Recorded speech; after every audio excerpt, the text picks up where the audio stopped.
Okay, welcome. Kitzur Shulchan Aruch, your bridge code of Jewish law, chapter 36, number 26. So we're discussing the laws of Melitza, of salting the food before we eat it, or meat, I shouldn't say food.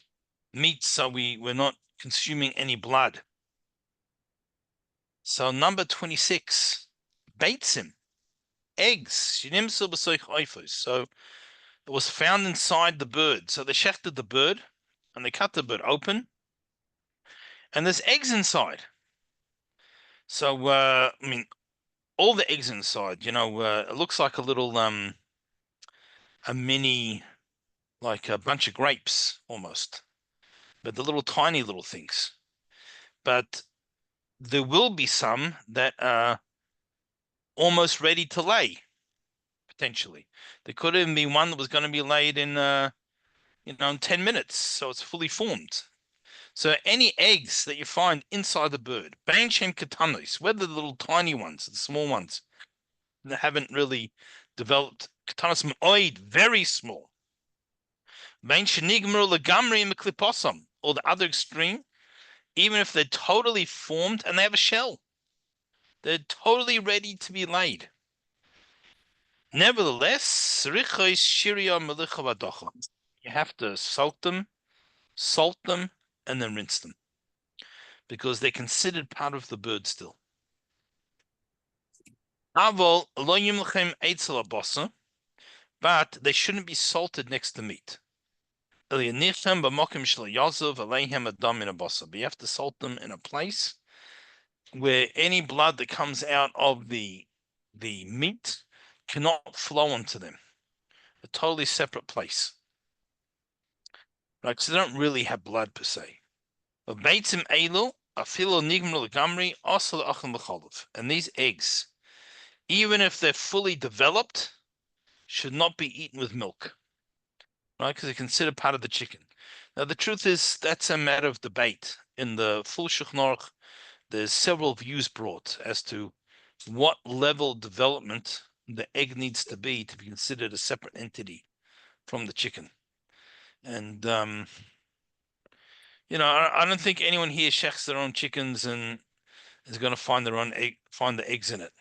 So, so we won't go into the matter in depth, but at least be aware that if for some reason you salted your own chickens, sometimes people bring home the chicken from Kaparas, and you find eggs inside and you want to eat them, so you should check up with someone what to do.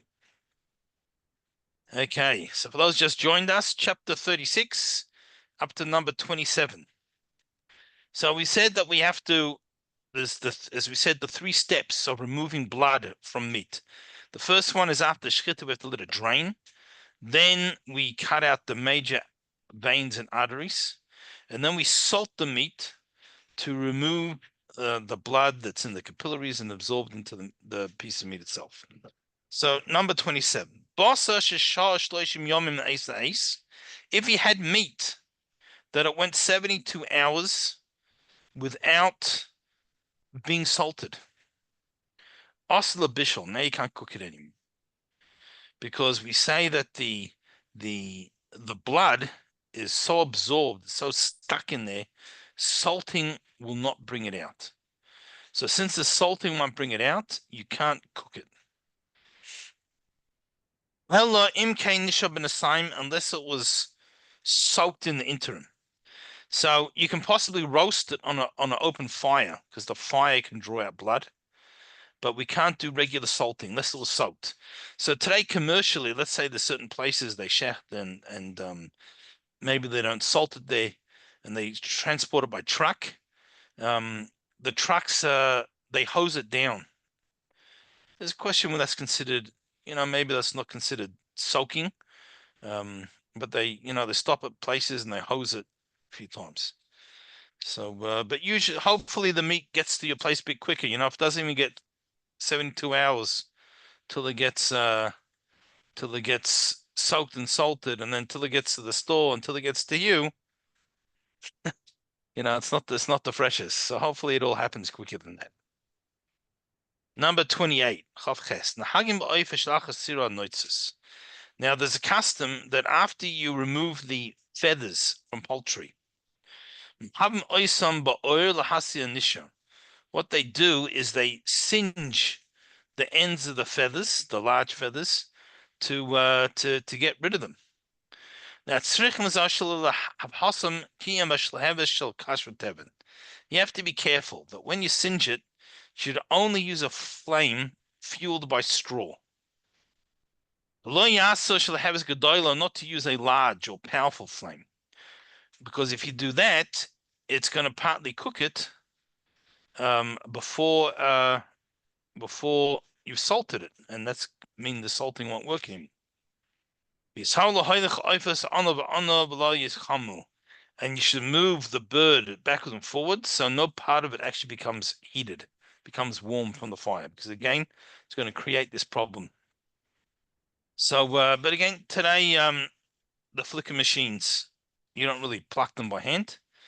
And if you bring one home or you do your own, I suggest, and you don't own a flicker machine, I suggest just pulling off the entire skin. Slice it, pull off the entire skin, and all the feathers pretty much come off with it. But it's too porous, Naomi. That's the day before Yom Kippur. Yeah, that's with chickens. So it goes. And just to mention, while we're talking about it, totally unrelated. In concept, you can use the skin from any kosher species for tefillin and mezuzahs to ride it. But we don't use chickens and birds because it's full of holes. The skin, I mean, a chicken's going to be too thin, but let's say like a goose or something. Once you pull out the feathers, you got all these big holes in the skin. So you're going to end up, you can't have holes in your letters and different things. So in concept, you can use it, but logistically, in practicality, it doesn't work. We could also use fish, kosher fish, in theory. In practice, we don't, because even when it's tanned into sort of leatherish thing, fish skin still has a strong smell, and that wouldn't be respectful for our mezuzah tefillin. Imagine taking out tefillin every day and it smelled like sardines. Not that sardines are terrible, but it's in a tefillin bag all day. It's gonna be exciting. So we don't use the chickens. We don't use fowl because of the feathers. But that's a side law. All right. So Siman Lamed Zayin, chapter 37. We have a new topic, and let's give an introduction. So before we use something, we have to toivel it. We have to immerse it into a mikveh before well, not always. So we give some.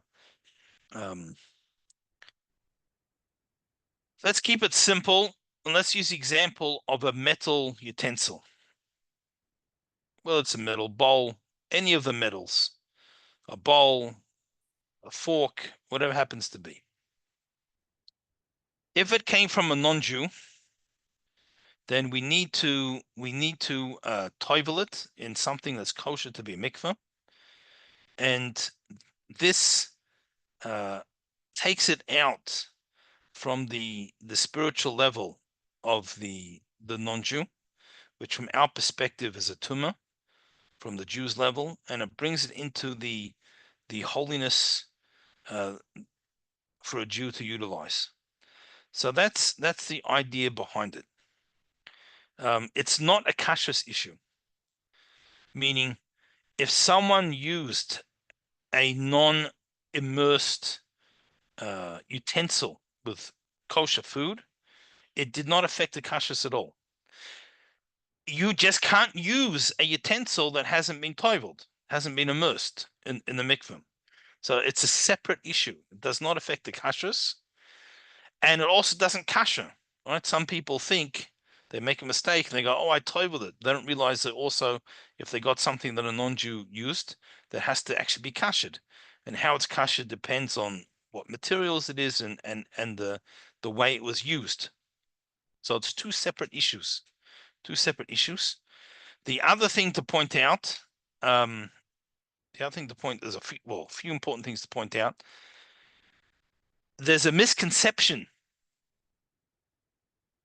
that people think you're allowed to use something once without toiveling. It's not true. Something that needs to be toiveled, you can't even use ever without toiveling. Why do they have this misconception? Because of disposables. People see that we use disposable utensils and we don't toivel it. So they think, oh, it's because I used it once. And that came the misconception. It's not true. The reason that we don't have to toivel disposables is because it's not a real utensil. A paper plate or a plastic plate is not a real utensil. A plastic fork that you throw away, you use once, it's flimsy. It's not a real utensil. Plastic cups, they're not really utensils. If you get the higher quality ones that are more solid and you reuse them, then perhaps you do have to toivel it.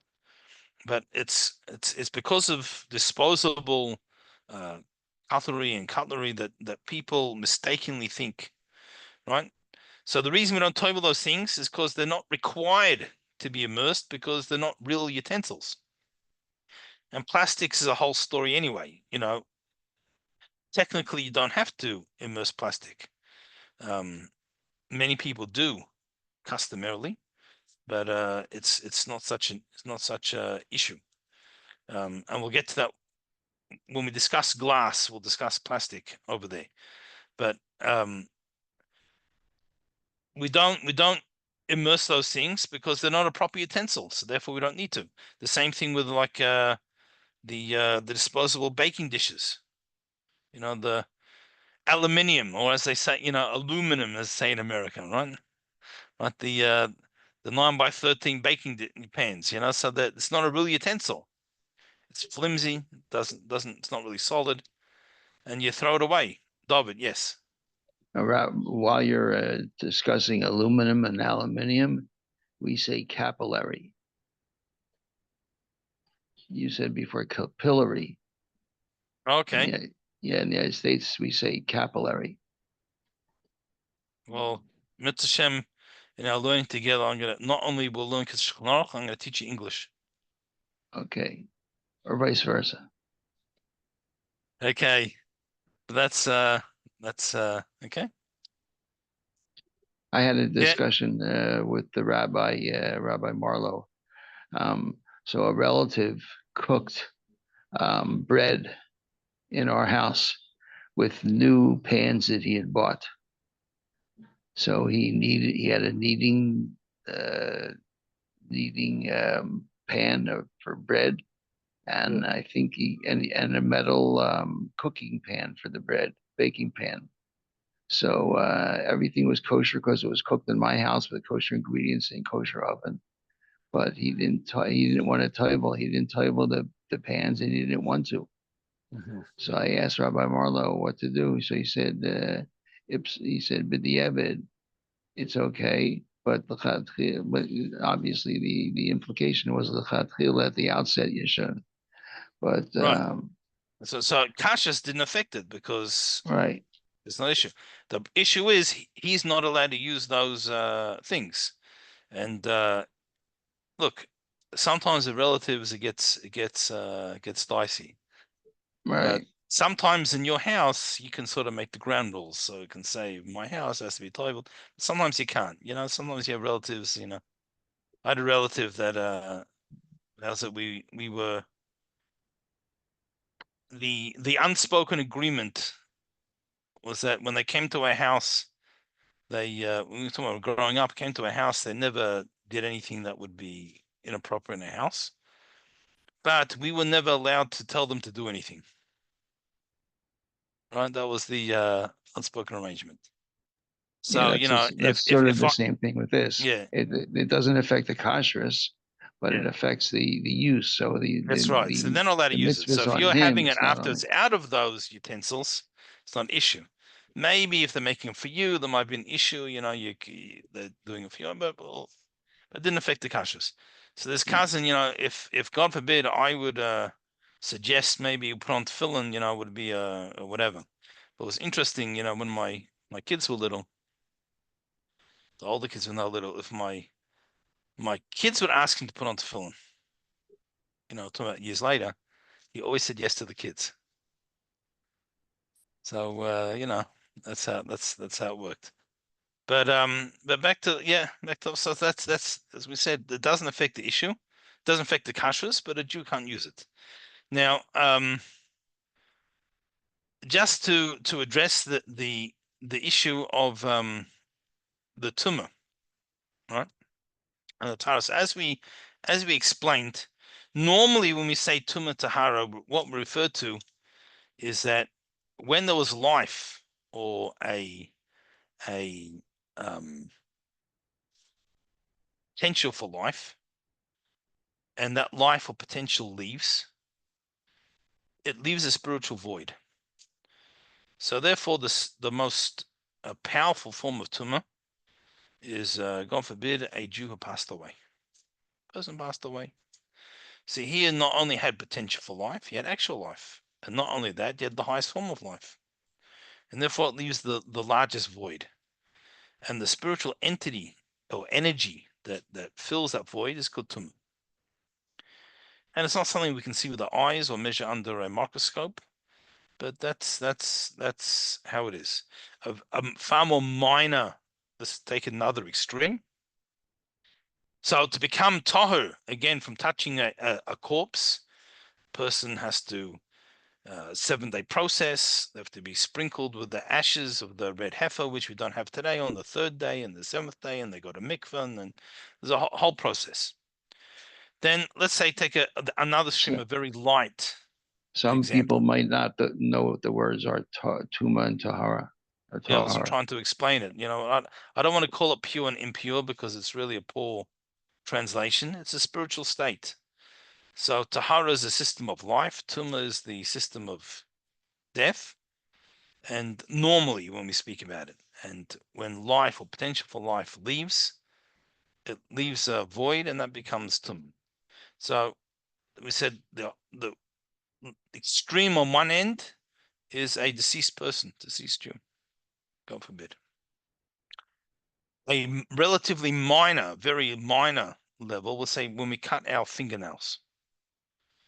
So the nails are already dead. Otherwise, if you know, where it grows is under this, you know, it's lower down under the skin, right? If where you cut was alive, then cutting one's nails would be a very unpleasant experience, right? So, but after we cut our nails, but since there was something that was part of the human body at one stage, and now it's become separated, so it leaves. It's also a certain tumah. But all we have to do for that is we wash our hands 3 times, alternatively from a cup, we wash the Wasser, and that removes the tumah. So you have various degrees. The tumah over here is not that type of tumah because no one died. Someone took a piece of metal, they turned it into a fork, let's say, and the metal was never alive, the fork was never alive, nothing died. That's not that type of tumah when we speak about it. What we mean is like this. Every nation has their spiritual energy. Every nation has their spiritual energy, and they have their source spiritually. It's interesting, just to try and understand the concept a little bit. Just to give an example, I don't want to get too off the topic, but I think it helps clarify. You know, when the Jews left Egypt and they got stuck at the Red Sea, and there's mountains on, you know, one side, and there's the water, and there's the Egyptians coming after them, and they're trapped, and they became afraid. So the obvious question is, you know, these people just they only left Egypt 7 days ago. This is the 7th day. So 6 days after they left, it's the 7th day. And for a whole year beforehand, they just saw the 10 plagues. Right? Miracle after miracle after miracle. So what, the Egyptians coming after them? Why would you be worried? I mean, it's like, this would be like, imagine you had you know, your 7 foot, 500-pound buddy who just thumped everyone who looked at you funny. And then all of a sudden, while you're with him, one of the guys comes back for more. Are you worried? You're not worried. He's going to take him down again. Right? How much more so you're talking about the infinite God? You're just seeing the 10 plagues. What are you worried about? right? So one of the reasons they were worried, a primary reason, as it says in the verse, it doesn't say the Egyptians coming after them. It says, Mitzrayim says in the singular. And Rashi brings down from the sages, he explains, that they saw the spiritual source of Egypt coming at them. When they saw that it's, I don't want to say it's guardian angel. That's really not what we're talking about, but it's Sar. It's some type of spiritual source. It's Malach, angel, for lack of a better translation. It's the manifestation of a spiritual source. That's what they saw coming. And when they saw that, they thought, oh, if maybe Hashem's given them permission to do something to us, because we're talking about something spiritual is coming. It's not the physical people. Physical people are not scared of. Hashem wiped them out, 10 plagues, can do it all over again. But when we saw the spiritual aspect coming at them, then they got concerned. Oh, maybe Hashem has empowered the spirituality to do something. So this is an example of how we see that every nation, every people. The truth is not only nations, everything, every wave, every blade of grass, it has its spiritual source, its entity. As we've discussed many times before, we have a famous midrash that when the Shem was going to give the Torah on a mountain, the mountains had an argument. Give the Torah me, I'm the biggest. No, give the Torah me, I'm this. And Mount Sinai said, I'm the smallest. I'm for sure not going to have the Torah given on me. But Hashem chose Mount Sinai because it was humble. So most times when you go go for a hike in the mountains, you don't hear the mountains talking to each other. Mountains don't have conversations, right? Because we're not speaking about the physical mountain. Physical mountains don't speak. They're inanimate objects. But their spiritual entity, their sar, their angel, for lack of a better word, right? Their spiritual source, that was who was arguing. That's what happened. So every nation has its own spiritual entity, and therefore it has its own spiritual energy that affects what it owns, affects what's in its possession. So when a non-Jew takes something and he owns the material and he creates the utensil from the material, so it's a combination of the two, his spiritual energy is invested in this. And for us to be able to take this and elevate it to the point where the kosher food, when we want to be able to elevate the sparks of godly energy that's in all the food we eat, then that needs to be immersed in the mikveh, and it, so to speak, has to be reborn as a Jewish utensil. So as we'll learn, if the Jew owned either the material, but it was a non-Jewish workman, or the non-Jew owned the material, but the Jewish person created it, we don't have this issue. It's when it needs to be both. The material belonged to the non-Jew, and the non-Jew formed it, and that has his energy. It's also similar idea. They say music is a pen of the soul. When a person composes music, it's not only their creativity that goes into it; it's an expression of their soul. Yes, Susan, you have a question? Yes, Rabbi, when the only way we can become unclean is in the physical world, not if we're watching a lesson by someone who's passed away. That doesn't make us unclean, does it? Correct. It's actually physical contact or proximity. Okay. I will mention, but not to that now. If you heard let's say, example, a Torah lesson from someone who passed away, that's not the issue. But there are many things that we can see virtually that, or can see or hear that could damage us spiritually. we're using the internet for the study of Torah. There's unfortunately people use the internet for all kinds of immorality and sick purposes. That even though it's not physical, you're not physically engaging in something, that can still have a damaging effect. It's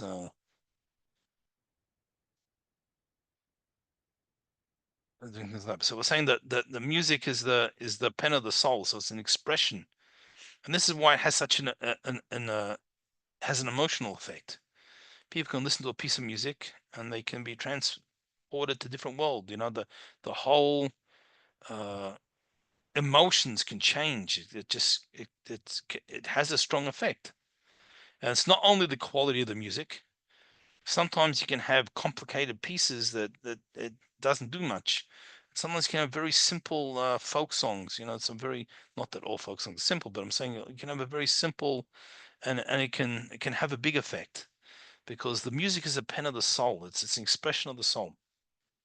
This is why there are many people who try to only listen to Jewish music, because often, again, we're not saying everyone, but many composers are not the people of the greatest moral, particularly modern music, and the performers, and they're not the greatest moral.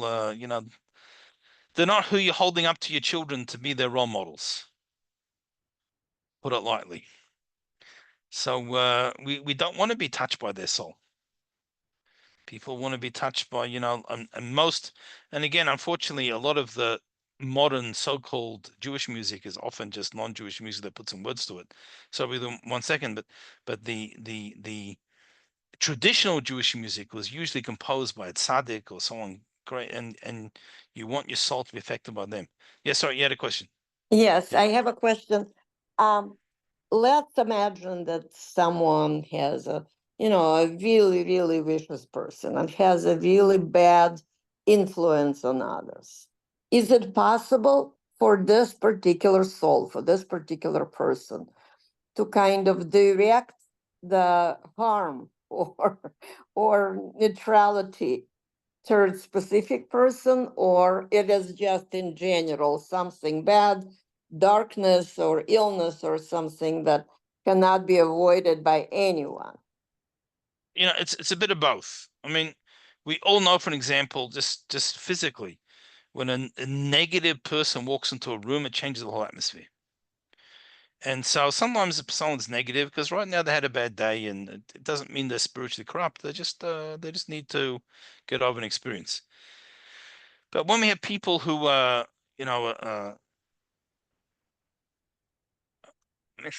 not going to say a person is spiritually corrupt, because a person, their soul at their core is holy. But a person who's currently sunken into a spiritually corrupt situation, this has an effect. And when we interact with people, so there's peer pressure on a physical level, but there's also on a spiritual level. Sometimes there can be things, and you're not even aware of it sometimes. I think I've shared the story before. The Shach, right, the commentator on the Shulchan Aruch, on the large Shulchan Aruch, is one of the major commentators. He lived in the 1600s.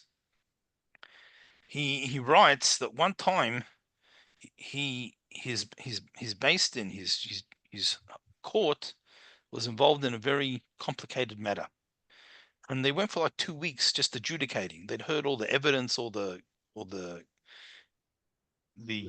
complaints, the backwards and forwards, and about 2 weeks, the judges are debating. So he comes to the based in room for another day of deliberation, hangs up his coat as he comes in. He goes, sits down at the table, and after a few minutes, he feels like he should rule in favor of one of the parties. And he was just about to, but then he thought, hold on, 2 weeks I couldn't decide. All of a sudden I have this strong feeling. Let me think about it one more time. So he decides he's going to go for a walk around the block and think about it. So he goes, he takes his coat, he puts his coat on. And as he puts his coat on, he realizes something in his pocket. And there's a bribe. the guy who he felt like ruling in his favor had stuck a bribe in his pocket. And he didn't even know he had the bribe. But as he was a very spiritually sensitive person, this spiritually negative act, it had an impact. He felt it. And what happens is that often when we don't feel things, it's either because we're spiritually coarse, or usually because we're so caught up in the day-to-day life, run, everything's a big race and by the clock. We're not actually the same way. We're not looking at the flowers on the side of the road. We're not actually paying attention to the energy that's in things. But if we slow down a little bit, and there was I heard someone speak once, and he was telling me he had an operation on his leg. I don't remember exactly what it was, and he had to be pushed in a wheelchair on Shabbos to shul. And it was the same way that he walked every single Shabbos for years. And when he was being pushed, and so it was like so the passenger, he said he noticed things that he'd never noticed before.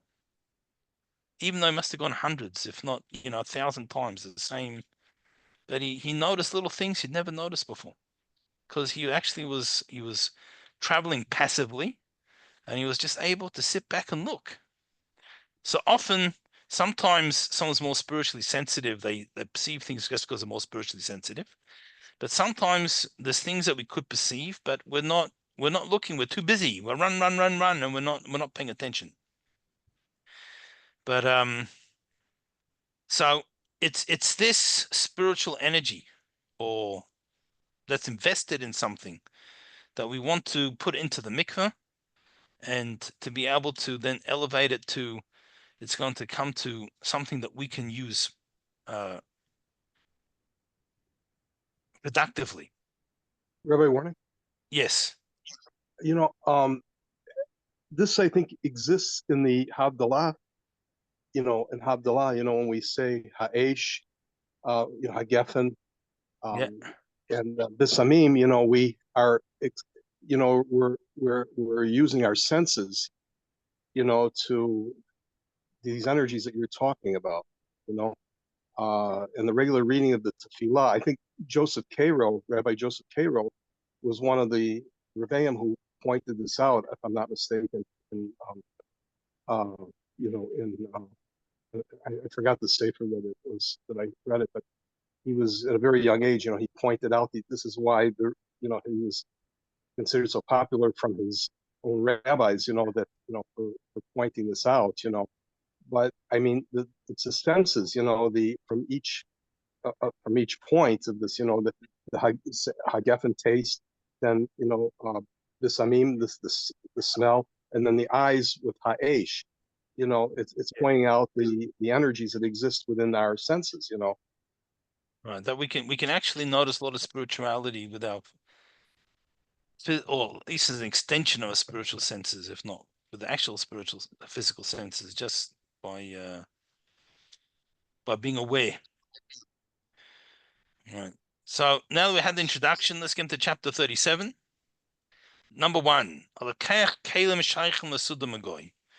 if someone gets a utensil that's for food preparation. So food preparation is the key. So we're not talking about you bought a jacket or you bought a table. Something's directly with food from a non-Jew.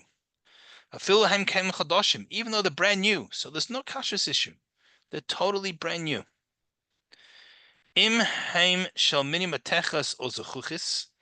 If they are made of metal or glass, and we'll discuss soon why particularly these two. You can't use them at all for any food purpose, even when it's cold. So again, no kashrus issue. Until you immerse them in a spring, or b'mikveh, or a man-made mikveh. So mine essentially is a natural one. A mikveh is a man-made one. But mokim, in other words, in a place shekosher letfilas isha nida, that a lady after her menstrual cycle, that would be kosher for her to immerse in. In order that this object can leave the tumor, the spiritual influence of the non-Jew, and come into the kedusha, the holiness, the spirituality of the Jew. Right, so it's something that we can, and especially associated with food, because food has the greatest potential to affect one's spirituality. You are what you eat. That's true physically. It's also true spiritually. It has a spiritual effect. And also it's what sensitizes us. It's non-kosher food spiritually desensitizes a person. And not only the kashrus of the food, but here we're seeing even the utensils with which the food is prepared with. Now, what's unique about metal?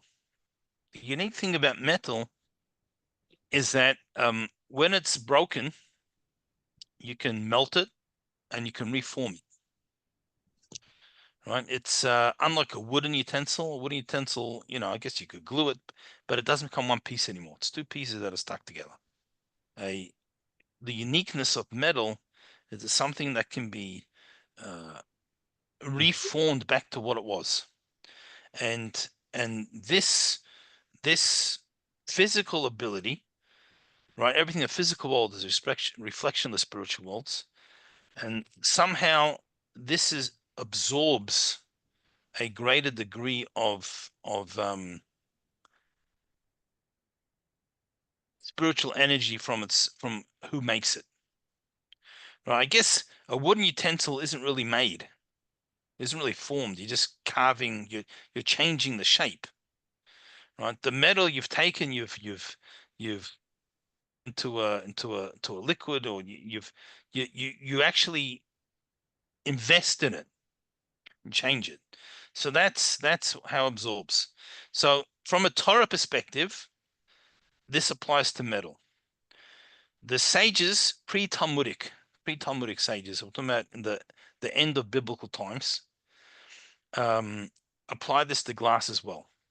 Because although glass was not mentioned in the Torah, the metal utensils are mentioned in the Torah as needing to be immersed. When we defeated the Midianites and the Moabites, so it's the kasha, to kasha the kalim, to make them kosher from being used for non-kosher food, but we also were then given the mitzvah to immerse them into the mikveh as well. So I don't know if they had glass, people had glass in those days, but whatever it was. But pre-Talmudic sages ruled that since glass has the same property in that respect, that if it damaged, it can be melted and reformed back to its shape. So therefore, it applies to glasses. They rabbinically applies to glass as well. So that's what has been for thousands of years. Plastic. So the plastic, no one makes there's some people that toivel plastic, they immerse plastic, but they don't make a bracha. So what are the arguments to and from? So number one is that hard plastic, better quality plastic. I'm not talking about, a disposable plate, but something that's a good hard plastic plate, let's say.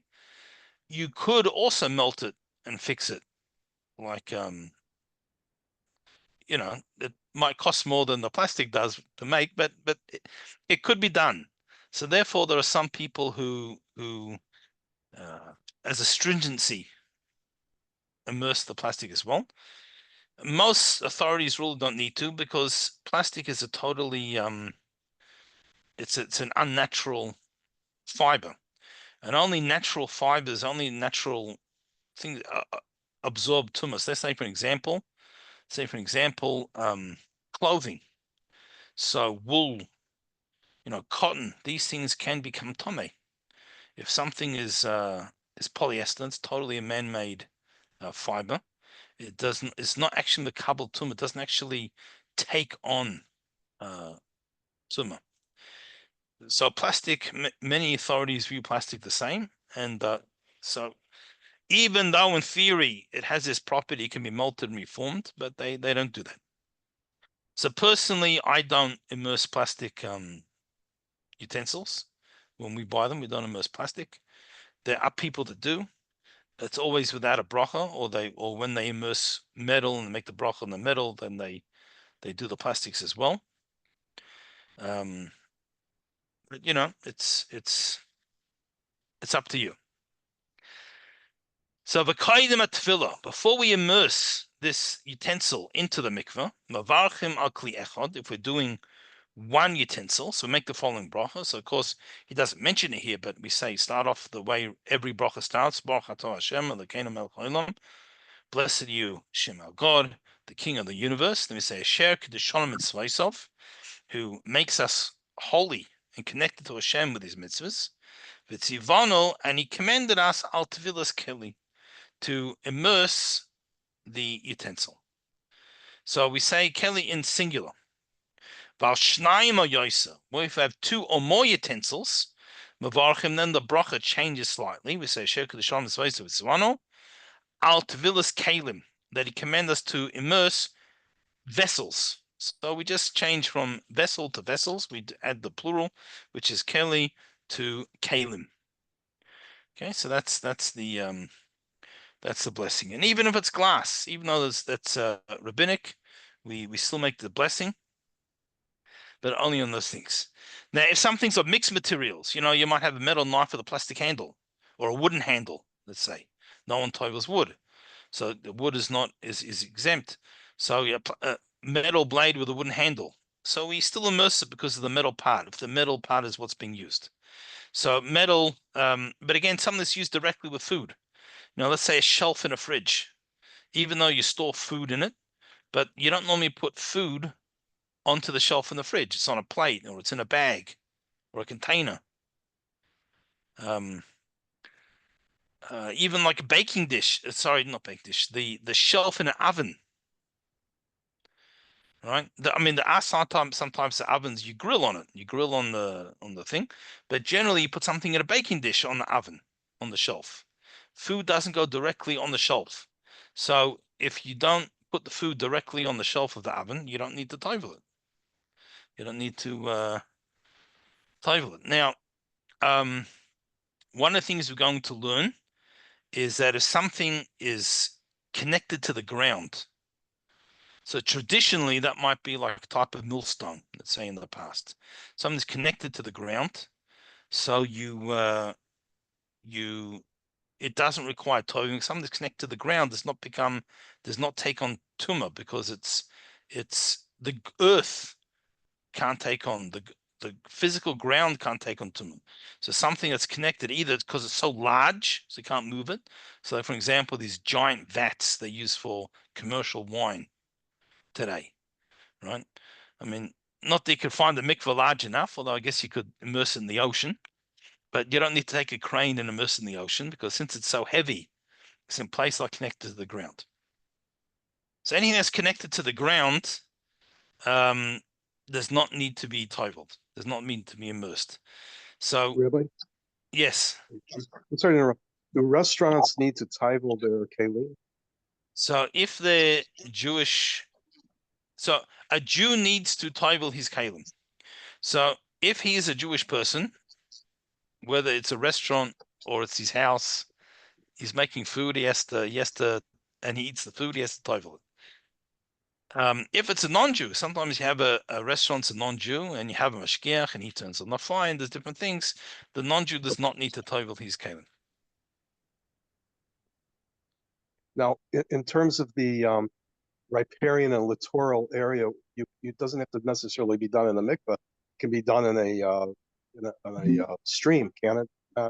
So it has to be done it has to be done in something that's a kosher mikveh. So natural streams is not a problem, but sometimes you have sometimes when they make, I don't know about the canals in Florida, let's say. I think it could be natural, but I know sometimes they extend them. They make new ones because they want to sell waterfront property. And they actually just fill it up with regular water. It didn't come naturally either from a spring or the rain. It was, from piped in water.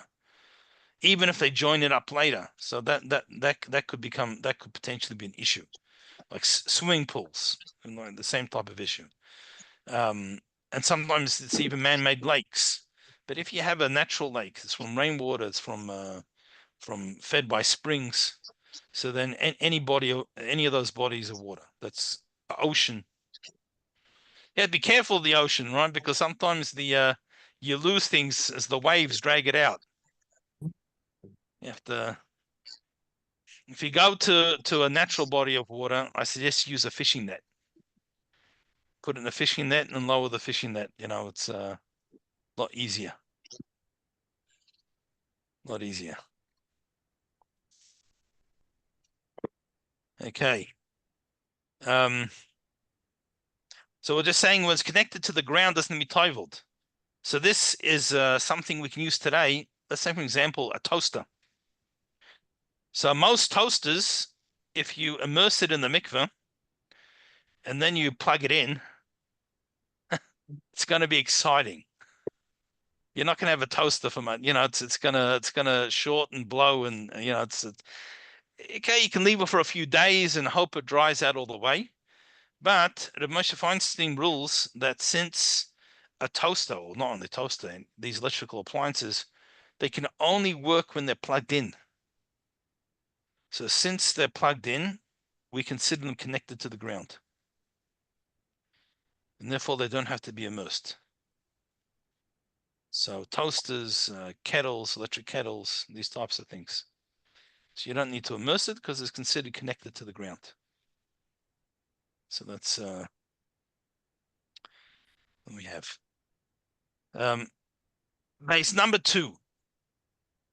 Given sheken tzrichim tefillah, dafka b'makom shekosh tefillas noshim, since these utensils need to be immersed in a place that is only valid for women to immerse. Now, I just want to mention, in concept, there's no difference between a man has to immerse and a woman needs to immerse. The difference is that today, without a base mikdash, without the temple to go to, there's no biblical reason for a man to immerse. So therefore, mikvahs they make for men, they usually rely on many leniencies and sometimes even more than a leniency. So many men's mikvahs aren't necessarily a proper kosher mikvah, or if they are, it's very only liberally,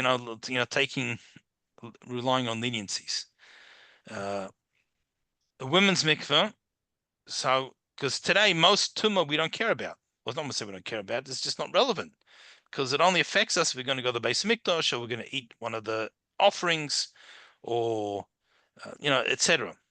But there's a separate issue that a husband and wife can't have marital relations when a woman is a niddah, I mean she's had her menstrual cycle, and as we explained, tumah is whenever there's a life or potential for life, and that goes away, it leaves a certain spiritual void. So here we had a potential for a child, and whatever reason didn't happen, and so there's a menstrual cycle, so it leaves a certain void, and a couple can't engage in marital relations in this spiritual energy. So therefore, afterwards she should go to mikveh. She needs to go to mikveh, and so therefore that's the only time we have a Torah obligation. The other time is converts, right? So if someone converts, so it could be a man, they also need a proper kosher mikveh. So that's the only time a man today has a biblical obligation to use a mikveh. So that's why we're talking about a mikveh that's kosher for a woman, because we need the highest standards that meets the biblical requirements. This is another reason why I think it's very important. Tumah tahara, as we said, it's a very poor translation to say pure and impure, and particularly when it comes to a niddah, this lady who's had a menstrual cycle, there's nothing impure about that. I mean, there's a mitzvah that husband and wife can't have marital relations, which also includes hugging and kissing, not just actual relations. And there's other rabbinic stringencies like they don't pass things directly because it can lead to other things, to sort of keep a degree of separation. But the ability to create life is in fact the most godlike activity there is. There's certainly nothing impure about it, but it's a tumah that it's we said tumah is essentially the system of death. It's the lack of life. Maybe death is too wrong, but the lack of life. And marital relations has to be in the spiritual system of life. Even if they're not in a position to conceive for other reasons, but it still has to be in the spiritual energy of life. Otherwise, it's spiritually damaging. Right? There's there can be someone, again, just off the topic a little bit, just but on this idea, there's certain people that take they may take dangerous drugs, and it kills them eventually. It's God forbid. So they could say to themselves, "What do you care what I do? Why is it illegal? It's my body. I decide what I can do what I want, right? And although I guess a certain respect they have a certain point, but at the end of the day, Torah doesn't allow us to damage ourselves. Our body is something that's on loan. We have a mitzvah we have to protect ourselves. We have to look after our health. We're not allowed to destroy ourselves. We're not allowed to destroy anything.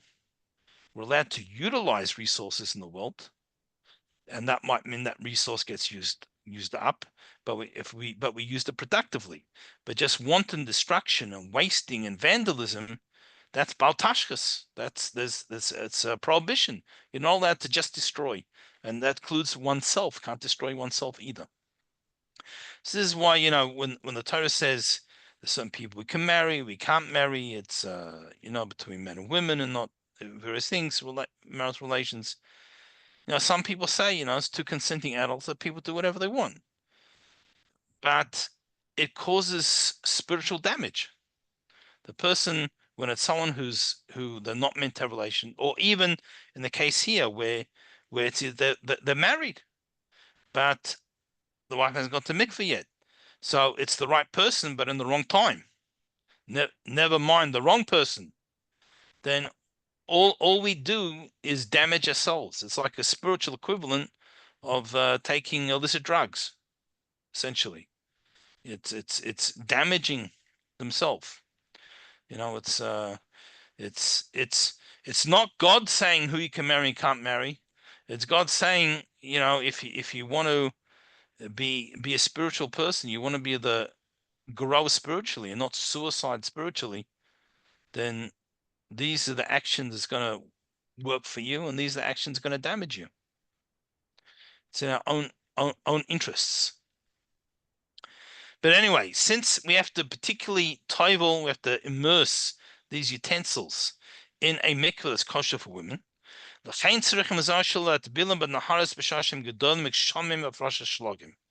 have to be careful if we use a river. It can't be in a river that's been enlarged by snow or melting snow or the rains. I'll tell you what I mean. Now, what you'll find, again, today we put dams and riverbanks, artificial riverbanks, do all these kinds of things. But if you look at a natural river, what happens is that certain times of the year where there's much larger flow of water, let's say there's snow melting on mountains upstream, the river becomes much wider. It's not only deeper, but it expands into areas on the side that there's not normally the river. So that expansion is not considered kosher for a mikveh because it's not permanent. Okay, it doesn't have to be 100% permanent, but it's really only seasonal. Might just go for 2 months. So that extension is not considered kosher for the mikveh. While the main body of the river, yes, now it's deeper. That's not an issue. but the main body of the river still is good. So he's saying that we need to be careful if you're going to immerse your utensils in these rivers. You have to be careful that it's not in the extension, the wider part of the river. He said this is very common right before Pesach, right? Because spring in most of the world, in the Northern Hemisphere, most of the world where Jews live, and therefore the rivers are expanding and everyone's getting new utensils for Pesach. So it becomes a time where people need to table immerse their vessels quite often. And people then, they go to the river and they just go to the edge. But the edge is not the real edge. It's just a temporary artificial extension. And this is not correct. So you just have to be careful. So today, most Jewish communities have mikvahs especially available just to immerse vessels. And I think any established community, you can contact your local rabbi or someone. I'm sure they'll be able to tell you, where it is. Often there's more than one. Okay, in Phoenix, there's only one. There's only one, and very, very amateurish when it was built. So it's hard to maintain the cleanliness. So, but anyway, it works. Baruch Hashem. Gimel number 3. Kli eitz, a wooden utensil. Einan tzrichen tefillah. It does not need to be immersed. Vim yesh leim chashukei bazel. But if it has metal hoops, right? So you think of like a barrel, it has metal hoops around it.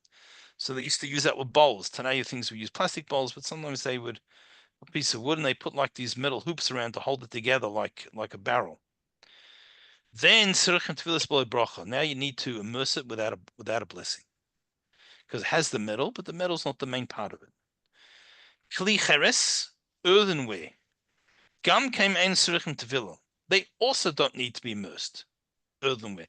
However, if it has lead, it's glazed. Shkoilin, glizzard, right? What we call porcelain. So sometimes they glaze it with like a glass sort of covering. So now it's tzarich tefillah b'lo bracha. We need to immerse without a bracha. So many dishes today, it's not pure earthenware. It's a porcelain that has like a glazing that has glass in it, and so we have to immerse it without a bracha. V'chein kli charasina, and likewise, yeah. So that's the porcelain that we're talking about. That's porcelain. So not everyone says you have to. There's some authorities disagree with this opinion, so you don't have to immerse porcelain. But I recommend it. Daled, number 4. Now, if it's a used utensil, and now it needs to be kashered, either by immersing in boiling water, or you have to blow torch it or something. First,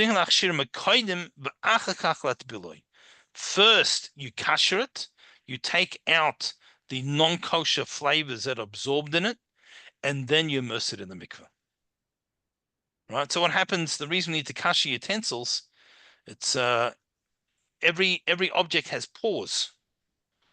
So when we cook in the pot, it absorbs the flavor into the pores of the pot, and then when you cook kosher in the pot, the heat causes the pores to open, and the non-kosher flavor comes out and it mixes with this kosher food that we're cooking. So that all has to be removed, has to be kashered before we immerse it. So I guess we're running out of time, but I want to wish everyone a Simcha Tova. Should be written and scribed for an incredible year. Should be blessed with a year of sweetness, health, prosperity, success, fulfillment, and not only all the blessings that we're hoping for, but even the blessings we can't imagine. And we have to remember the fact that Bless you Hashem all. is asking us what we did this year means Hashem loves us and Hashem cares. And although it's a serious day, we want to be the give a good accounting of ourselves, but always remember it's out of love, and we should reciprocate and try and feel that same love back to Hashem. Yeah. So we'll see you next year. Okay. Thank Thank you, Rabbi. Thank Take care. you. Thank you. Take care all. Be well. Yeah, thank you, Rabbi. Welcome. Thank you.